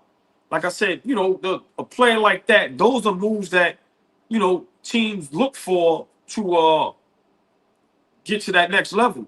A la the Knicks, a team like Denver. Sure. I guys like that is what the league is today. Guys between 6'7" and 6'10" could guard 3-4 positions, knock down a three. To me, and that's my point is with LeBron re-signing, the Lakers right now, remember, we didn't even put up Austin Reeves declined his contract as well. Listen, guys want to get paid. Guys want to get paid. And what the market is today, we see guys getting 30, 40 plus million that I'm not going to say they're not that good because they're in the NBA, but come on, man. So, it's no more about, remember, the Lakers ain't playing for championships. What am I going to sit there and take a pay cut for? So I think this is a time where good teams could steal some real good players and really make a push. But a guy like that is very valuable to a team that's trying to get over the hump. I would love to see him with our Knicks, or I would love to see him in Denver. Teams that's right there that needs to get over the hump. What you thinking, Flea? I like him. Good player. Good role player. Obviously, improved shooter. Definitely plays well on the defensive end. Versatile defender. That's what you need, right? Long wings, paws, guys that could guard multiple positions. Like, that's what the league is right now. So I like that Dodo, could still stick around and be a valuable piece to a team. For us, again, always thinking about trying to upgrade our bench, upgrade guys' bodies that you could throw out there and really, be able to defend. So I think it'd be a good look for us. Or like he said, for Denver, or teams out there that are looking, to this right there at the cusp. Another team I mentioned, Golden State, another team that's looking for long wings that could come out there and defend and hit open shots because you're gonna get open. So I like him. I'm glad he still understands that there's a market out there for him, and right. One of these teams. One of these good teams pick him up, and he'd be ready to go, help them win. So I like that for him. Yeah, man. And we had a NBA player in the playoffs. He's in talks with the feds. Michael Beasley.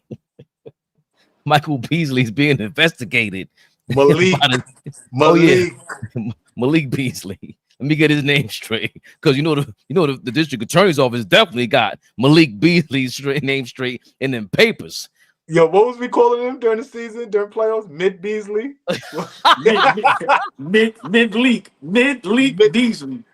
The parlay king he and good, but he was talking too much shit, man. We had to roast him. He was popping too much shit, man. And he's a good player too. Apparently, he was popping too many parlays. The district attorney's office is investigating Detroit Pistons guard Malik Beasley on allegations of gambling related to the NBA games and prop bets.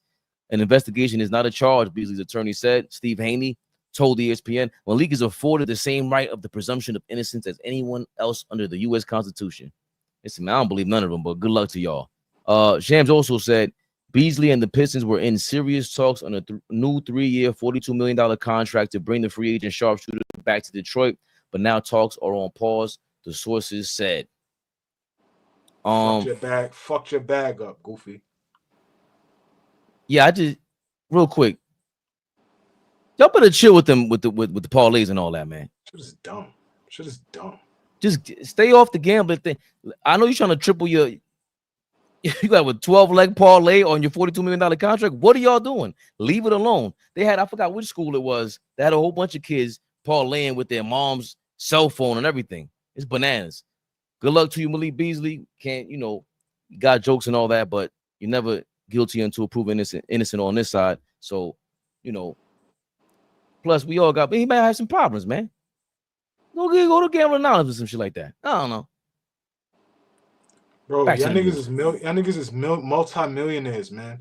I don't feel sorry for none of you niggas, man. I'm sorry. Fabian gave y'all love. I'm not.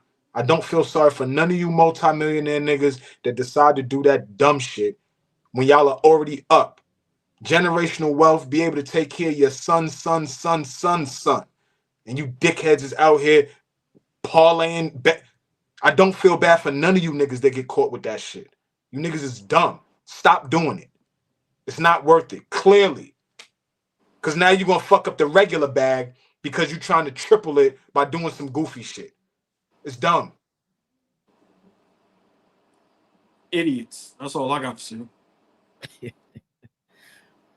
Shams Charania. He reported that Julius Randle intends to sign a new 3-year, $100 million deal with the Minnesota Timberwolves. The deal includes a player option for the 2027-2028 season, which is 2 seasons from now. Julius Randle, 3 years, $100 million with the Minnesota Timberwolves, y'all. And last season, if I'm not mistaken, he was up. It was like a $35 million a year he was going, supposed to be up against with the Knicks. And they were so far apart on contract negotiations, apparently. What's your reaction real quick, AllBall? I mean, nothing crazy. He was over there with us with the Knicks, man. Did great with us. I'm just happy that he's getting paid. Good player. Went to the Western Conference Finals. I think Fleet alluded to this earlier. Maybe you did as well. I think a very movable contract. I don't think his style of play fits well over there. So I'm just trying to see what's going to happen next with Minnesota. Like I said, I think Minnesota is right there. I don't know if Julius Randle is the guy, but very friendly contract. And I'm just happy that, he's getting paid because that young man came a long way. Developed this game into an all-star or all-NBA player when he was with the Knicks. So as much as I wasn't a fan of him, I'm just happy to see that, people see the value in him and he's getting some money. But I didn't like him in Minnesota in the first place. Like I said, he needs the ball in his hands.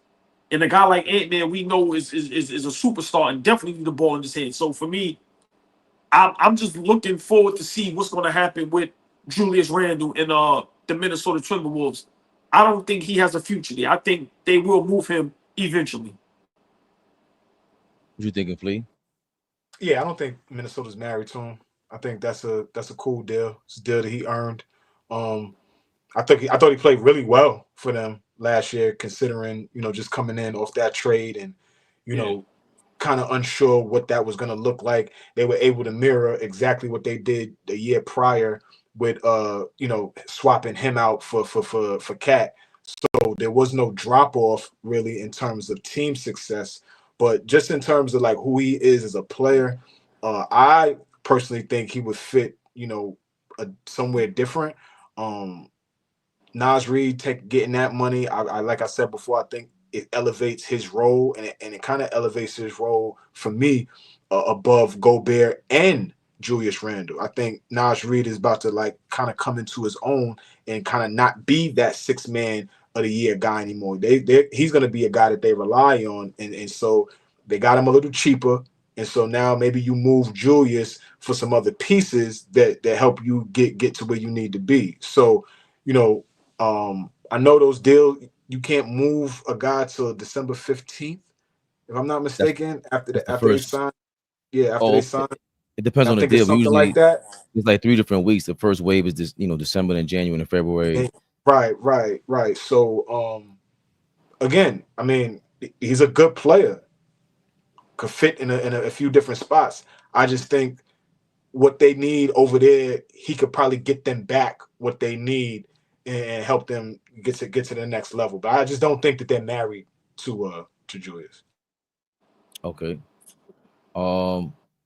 I do think he fits in Minnesota. Then they got to space the floor more and get rid of Gobert, because that shit is tough for him to play, even though he did play Mitchell Robinson. But I mean, he reached the Western Conference Finals, so you can't say it's a downgrade in terms of team accolade, but they need some more shooters. You need some more shooters out there. I think they have the same similar issues that we have. Make it even for Ant-Man. I think Flea is back. Speaking of Minnesota, he ain't playing no games. Timberwolves, former Timberwolf, Kevin Garnett had enough of y'all shenanigans about the current state of the NBA's load management, their training, all kind of stuff, comparing this era to the previous era. He wasn't playing with nobody, man. Some of the trainers were talking about the lack of calf raises for some of the players to end their workout. Bro, we used to end a workout, especially on a leg day, calf raises. This is how I'm speeding up. This is how I'm stopping. This is my whole wiggle.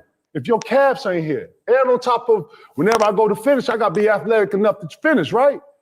Bro, when you start breaking that down, like this is what Ticket talk about, that they out of shape. We practiced every day.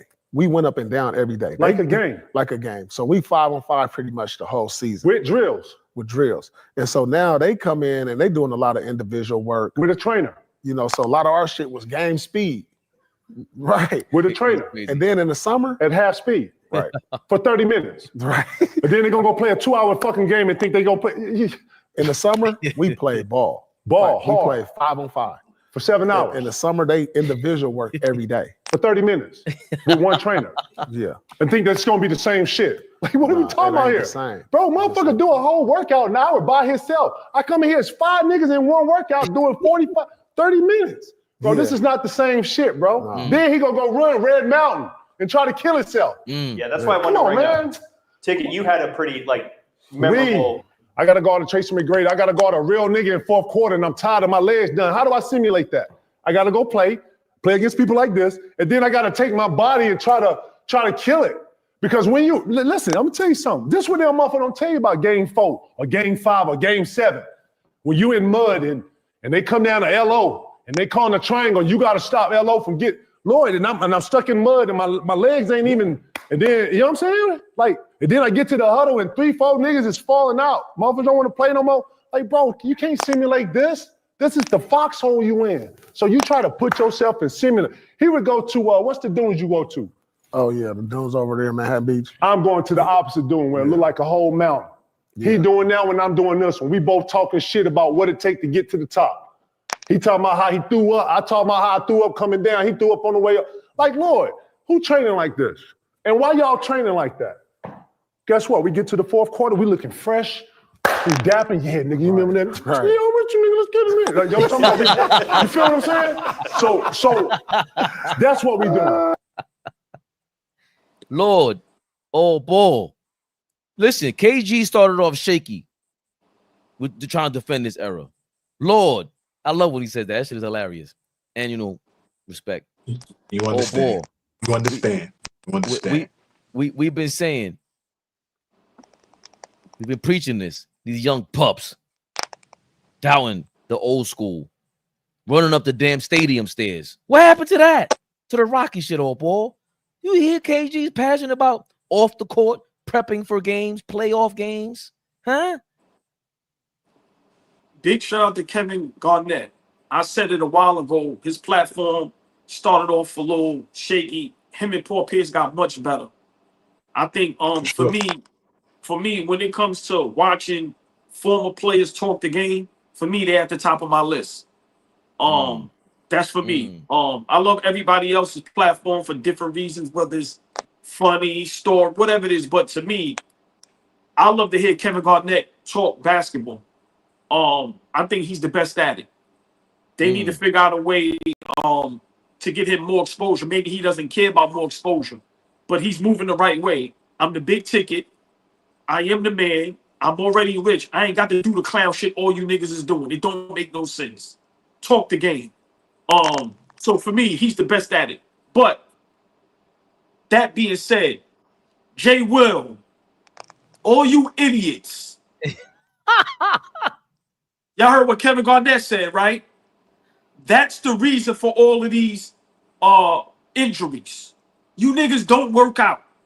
I just seen one of the guards from San Antonio Spurs. Y'all heard what he said? Throughout the whole year, I don't think they practiced 8 times. Yeah, I'll find it for you. Paul George let the cat out the bag a couple years ago. We don't practice. These dudes are not working out.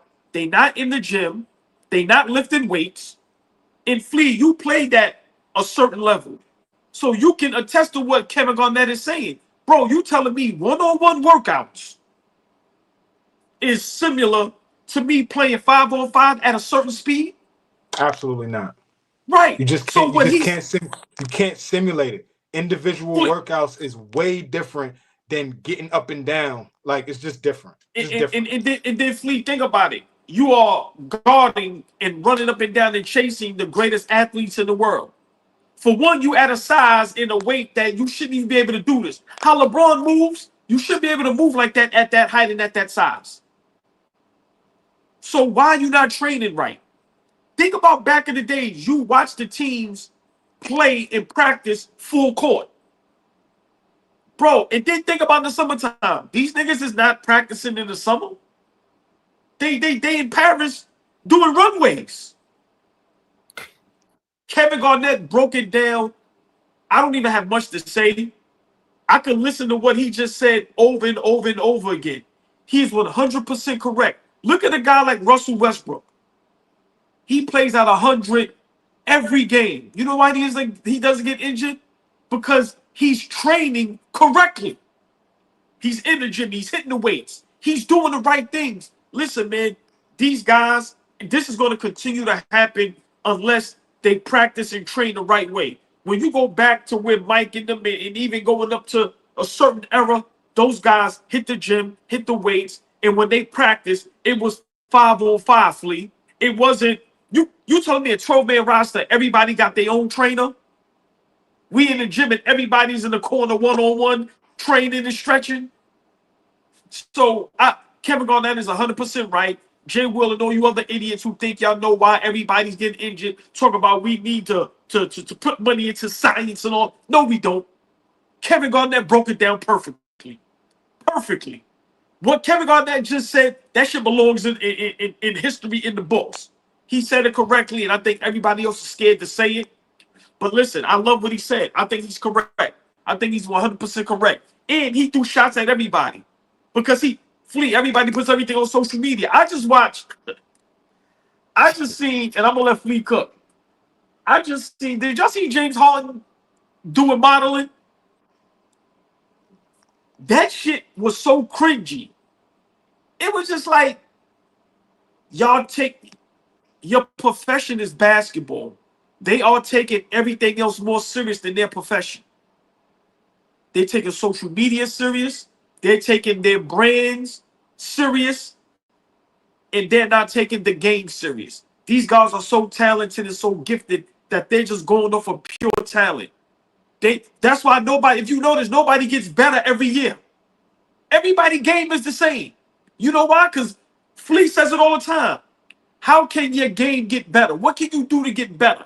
We talk about this with Brunson all the time, Fabian. And Flea, I got to give him credit for this. Now, when you think about it, what has any of these players do to get better to where you went, wow, 2-3 years ago, and we can name a lot of them. A lot of them. I don't want to go through that, but I agree with Kevin Garnett. I'm sorry I got mad and excited, but I agree with him, man. Everybody want to act like they scientists and they know this and know that. Kevin Garnett is 100% correct. The way you guys are practicing, you're supposed to practice the way you play the game. So it makes sense. Like I said, I can't practice making a peanut butter and jelly sandwich and then think that same practice is going to be the same way making a grilled cheese sandwich. That's what they doing, Fabian. Y'all practicing for ones, but y'all playing 5-on-5s at a pace that's insane. I agree with Kevin Garnett. Thank you, my brother, for saying that, because it seems like everybody else is afraid to say that. And my beef is always going to be with the front office. That ain't never going to change. All these owners, you know, we blame LeBron for player empowerment and all that. Okay, I get it. But now you guys have been practicing this player empowerment thing or manipulating the game any way, which way you want for a long time now. It's been with Steph Curry's been on the podium saying, you think I don't want to play? Like he's hinting at who's not letting him play. So we can blame the players, but somebody has to organize that thing too. They can force you to say, yo, we ain't paying you unless you do this, practice this way. Forget your trainers. You're limited to the team trainer. You're limited to this or whatever the case may be. We already got 4 trainers on the team. We don't need 12. All that stuff. The load management thing has been an issue, and I've been thought it was a conspiracy, especially with Kawhi Leonard. That proved it to me. When they didn't tell Ty Lue that he was going to play in the second half of a game, where they let Kawhi Leonard decide he was going to leave, and Ty Lue didn't know until he was going back out there on the court. That proves to me that they want to extend the players' Kawhi's career for as much as possible to put his face on the side of that stadium because they want that advertising of a star being here, and they want to make it seem like everybody could play 20-25 years now. Yeah, okay, you can, but it ain't nowhere near what these dudes were doing back in the day. It's just not. They didn't get to choose their teams either. So it's a lot that comes with this. If they had the sneakers and the medicine that they have today, along with playing that style, now we're talking about untouchable. It wouldn't even be close. Heart, work ethic, and just the love of the game, the respect for the game that you spoke to, AllBall, it really is diminished. And fans got some nerve always defending it and not seeing through the bullshit because you caught up in social media as well. You letting the players fool you. You letting the teams fool you, putting these hurt players on the side of the stadium, buying them tickets. That's how this thing could really change because they ain't worried about the views.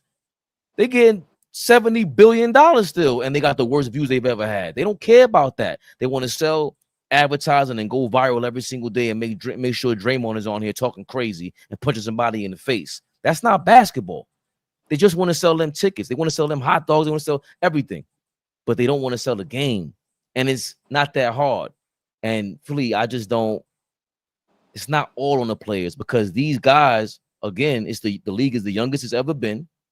You don't have the veterans in there like a Kevin Garnett or even a Carmelo and even DeMarcus Cousins and these guys. That's why you want them out because they'll speak up. They'll speak up and be like, we ain't supposed to be doing this. Do this. So, Flea, I understand the gripe with the players, but I don't. Now we have 5 to 10 years of load management and training this way. At some point, when do we blame the owners and the front offices and Adam Silver for allowing the game to be played like this and not respected ultimately? I mean, just get back to playing basketball, man. Just get back to playing basketball. It's just simple for me. You know, OG, simple and plain.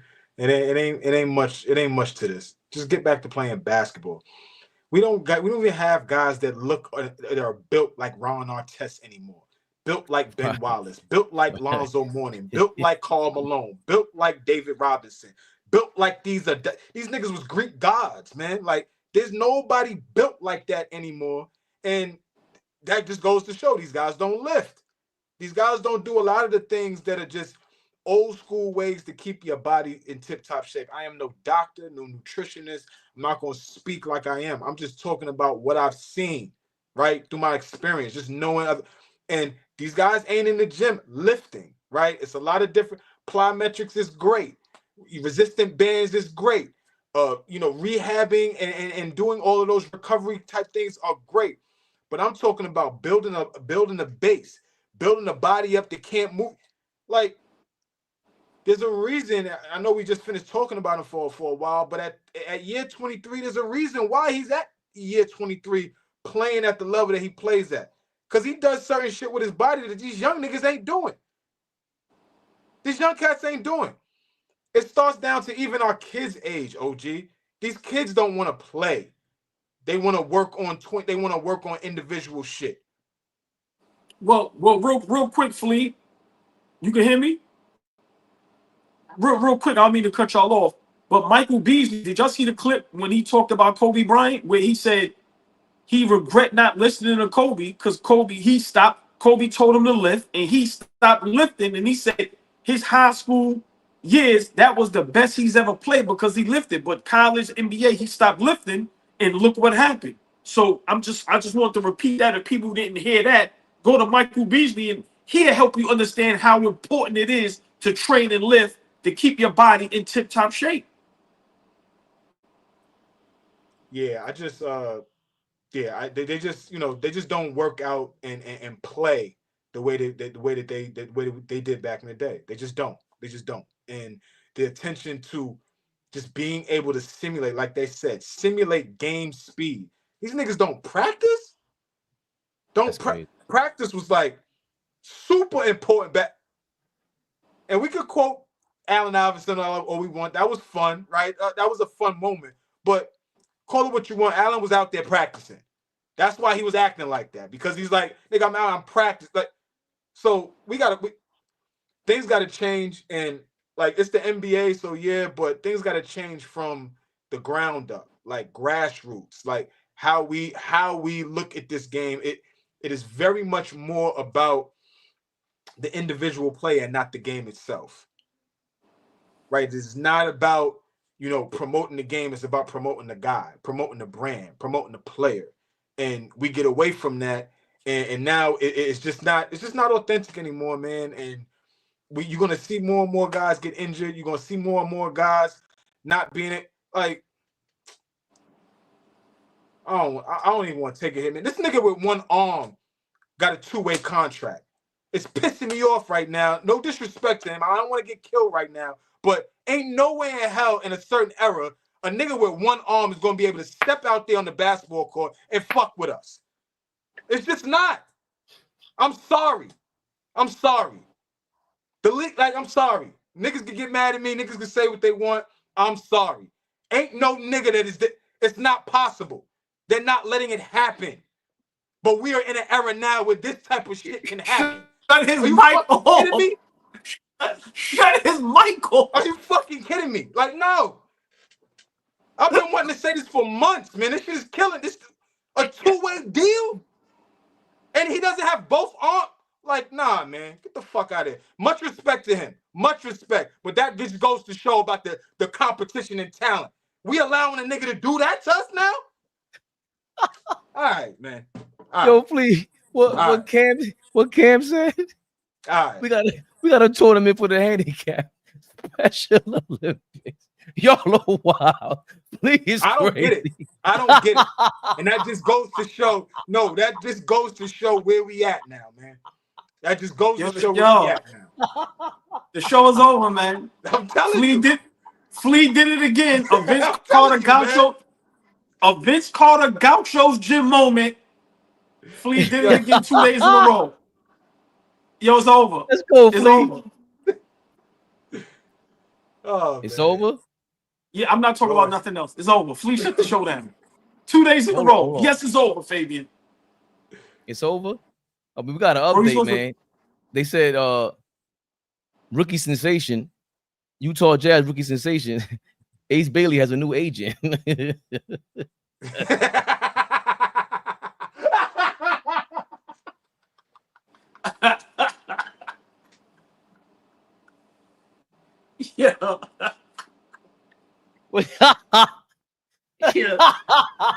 Yo, come on, man. Nah, Twitter's crazy. Twitter's crazy. Yo, nah. Yo, that's the last face I thought you was gonna put up, bro. I swear to That God, was funny. that's the last. Oh, that was funny. Is the last face I thought I was gonna see. When yo. Shout out to the master student with that comment. Some people, can't get a joke, man. It was funny, man. I don't know if you want to touch on Ace Bailey real quick, though, guys, but because because people ain't feeling his current age. Amari Cooper, man. Shout out to Amari Cooper, man. Yeah. Y'all playing with? Huh? Ryan Russillo retweeted. He said, yo, what's wrong? What's wrong with this guy, huh? Amari, pull up, man. We need you out here. We need an agent. We're looking for agents. Put us on. Get us in the league. All right, man. The silence. That's ball suckers. Are we live? The fucking biggest job. The biggest.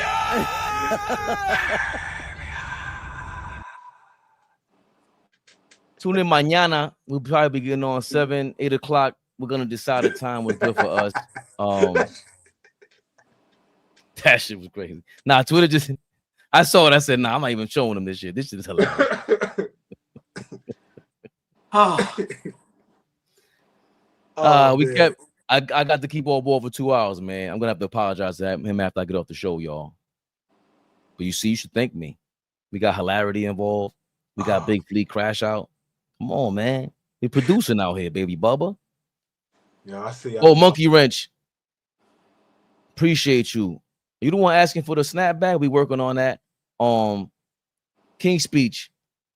Flea's YouTube link is in the description. The app is in the description. I can't see the comments. He asked me about that. I did see it the other day. I'll send it to him. Yeah, just click in the description. You'll see it in there as long as with all the other links. Shout out to Dom Dropper. His link is in there. All the other links. FYF Sports. We streaming from there now. Appreciate FYF Sports making things happen. AllBall TV making things happen. Kidding me? Tomorrow, 7 p.m. We're shooting for it. Monday night, main event. Till then. AllBall TV. They scared, but I'm not. They don't like comentario. Y suscribe.